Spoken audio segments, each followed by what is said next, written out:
আমাকে ধরা যাবে না। হ্যাঁ হ্যাঁ, রাখো, আবার যাও, আবার যাও, আবার না, আমাকে ধরা যাবে না, সামনে পিছনে যাও আস্তে করে। হ্যাঁ নাও, হ্যাঁ নাও, হ্যাঁ আবার চলে এসো। হ্যাঁ হ্যাঁ, আউযুবিল্লাহি মিনাশ শাইতানির রাজিম, বিসমিল্লাহির রহমানির রহিম। মোহাম্মদ নাজমুল হাসান বলছি, অকুপেশনাল থেরাপিস্ট। অকুপেশনাল থেরাপিস্ট টিপসে আজ বড় বাচ্চাদের জিম বল নিয়ে আরেকটা গেম দেখাবো।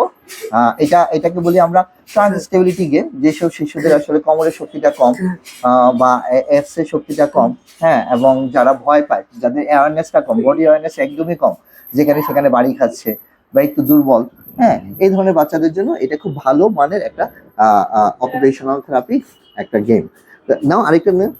হুম, পাশাপাশি এই খেলাটার মাধ্যমে দেখেন ওর আই কন্ট্যাক্ট স্কিল ডেভেলপমেন্টের জন্য, হ্যাঁ, ওর বডি ব্যালেন্স মেনটেনের জন্য কিন্তু এই খেলাটা খুব ভালো ইম্পর্টেন্ট ভূমিকা পালন করবে। তো আপনারা সহজেই কিন্তু বাসায় যেটা করবেন, বাচ্চাটাকে জিম বলের মধ্যে বসাবেন, এইভাবে দুইটা পা সামনে রাখবেন, এই যে আপনি, তারপর ওর কোমরে ধরে রাখবেন, যদি পারেন যে প্যান্টের মধ্যে ধরে রাখবেন, যেহেতু বড় বাচ্চাদের জন্য, হ্যাঁ, এবং অবশ্যই ওর কনসেন্ট্রেট, আমি এখানে ধরি, তোমার এখানে ধরে রাখলাম, তুমি এখন শুয়ে পড়ো পিছনের দিকে, হ্যাঁ, এবার এখান থেকে একটা নিয়ে এখানে রাখো। হ্যাঁ, এই জিনিসটা কিন্তু আপনারা বাসায়, আপনারা কিন্তু এখানে সামনে একটা পিছনে একটা ট্রের মধ্যে খেলনাটা রাখবেন, সামনে একটা ট্রের মধ্যে খেলনাটা রাখবেন, এইভাবে কিন্তু পিছন থেকে খেলনাটা এনে দেখেন ও সামনে কত সুন্দর করে এই খেলনাটা রাখতেছে।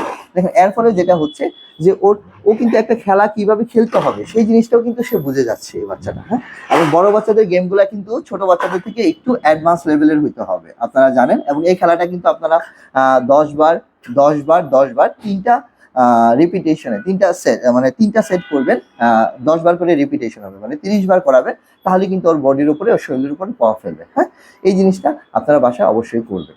তো আজ সে পর্যন্তই, সবাই ভালো থাকুন, সুস্থ থাকুন। আসসালামু আলাইকুম ওয়া রাহমাতুল্লাহি ওয়া বারাকাতুহু। হুম, হ্যাঁ, এমনি একটা ছবি তোলেন।